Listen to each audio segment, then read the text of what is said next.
Sunday after Christmas. It's December 29th. We celebrate the feast of the Holy Family. I'd like to read, though, for a change, not the Gospel, from the book of Sirach.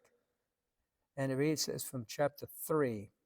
God sets a father in honor over his children. A mother's the third he confirms over her sons. Whoever honors his father atones for sins and preserves himself from them. When he prays, he is heard. He stores up riches who reveres his mother. Whoever honors his father is gladdened by children. When he prays, he is heard. Whoever reveres his father will live a long life. He who obeys his father brings comfort to his mother. My son, take care of your father when he is old. Grieve him not as long as he lives. Even if his mind fail, be considerate of him. Revile him not all the days of his life. Kindness to a father will not be forgotten, firmly planted against the debt of your sins, a house raised in justice to you. Now, this focus of Sirach, as you evidently was, obviously we see, was about respect for our fathers, but certainly the same could be, for our mothers as well. Commandment, the fourth commandment: honor your father and your mother. And I always find myself saying this frequently to people as we celebrate the feast of the Holy Family. Jesus, we're told in Jesus, and we're told in the scriptures to love your enemy. It doesn't say love your mother and father, though. I always find that kind of curious. Either they take it for granted, or maybe in some cases not always possible. Maybe it can be a little difficult. But you are to honor them. You are to take care of them. And so they may not have that emotional bond that we envision that we children should have for their parents, but there's no excuse. And this feast of the Holy Family, puts a high bar for to celebrate this day. I mean, Jesus, Mary, and Joseph. I always felt sorry for Joseph in that living situation, because one, Jesus is the Son of God and he's perfect. Mary was conceived without sin, so if anything went wrong, I think both of them must have turned, Joseph, you're the one. He's the one who did it. But he was a humble man, a good man, took care of his Mary and took care of Jesus. So when we mention Holy Family, we may think that's so out of reach that we don't even strive to be a holy family. A holy family is where we have respect and honor each other, our parents, and that probably the main ingredient, though, to another holy family is that we forgive one another, that we're trying to overcome our sensitivity. And I tell you, I know that sometimes just in my own life, so if you have a family, brothers, sisters, someone's going to do something that's going to hurt you, all right? It's just the way it is. Sometimes even on the phone, my brothers could be a little crabby, a little sharp, and I feel like, forget it. I'm not going to call. I could get my pride up, and I want to kind of distance myself. But I said, Tom, you got to overcome that. What's great here on Wednesday mornings, we have prayers for family. We have different prayers for the family, and one of them is to pray for healing and to keep the family together. And I hope that, therefore, you don't let any divide.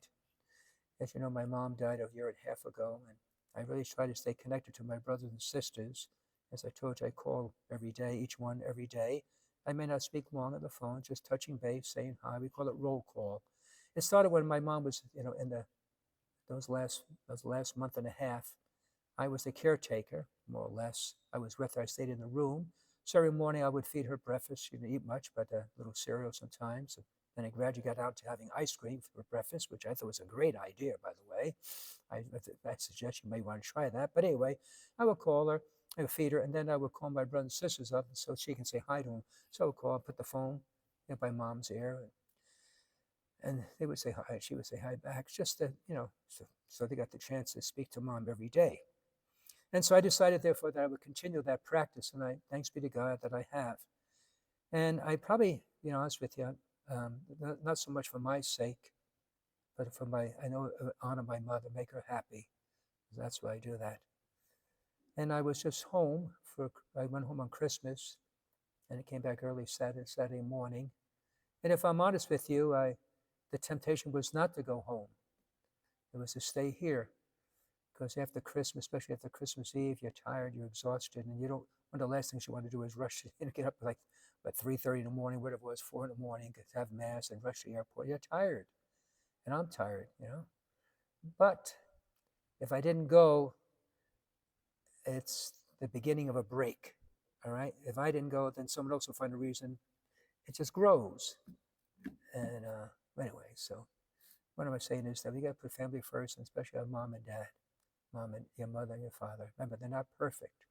They're not perfect people. They do the best they could in the shortcomings that they had. And you have to learn to forgive them.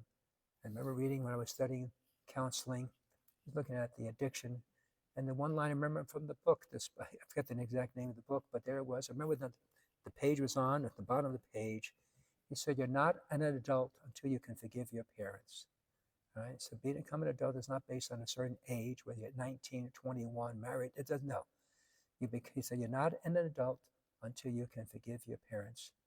Admittedly, I went to counseling to deal with that, and sometimes I had a little bit distant relationship with my father, and I thought, well, that's how it is. I'll leave it be. And the counselor told me, no, to get wholeness, you have to reconcile. I wasn't mad or that. I just felt, you know, sort of distant. So I sort of worked at it, and my dad as well. And I'm so glad that I did. Anyway, this is holy family. Your family's not holy, probably never will be holy, but you make it a priority. Make it a priority that you care for your mom, your dad. And just another word which troubles me as well.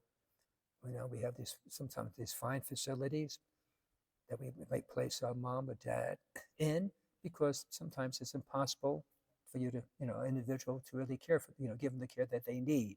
You recognize that it's overwhelming, can be exhausting. If you don't do that, you're going to be in trouble. Fine. But as a child, you just don't drop them off and then you have no contact with them. That's terrible. I'm sorry. You need to visit them. You need to visit them frequently. You need to keep in contact. Sure, they may enjoy the place. Sure, they may be taken care of well, but there's nothing they want more than to see you, to see their children. All right, no matter what the relationship may have been, may not have been the closest. At the end of their life, that's what they want. To know that you're grateful and that they are loved. So this Feast of Holy Family, I say, honor your mother and your father, love them if you can, and if it wasn't the best parent, forgive them. You don't know what in their life, why they are the way they are. Evidently, they were hurt growing up. Something was missing. And so you may have been the same way, even worse if you were in the same situation. Okay? So I just want to say that in the Feast of Holy Family, may you have a holy, gracious, forgiving family. God bless you.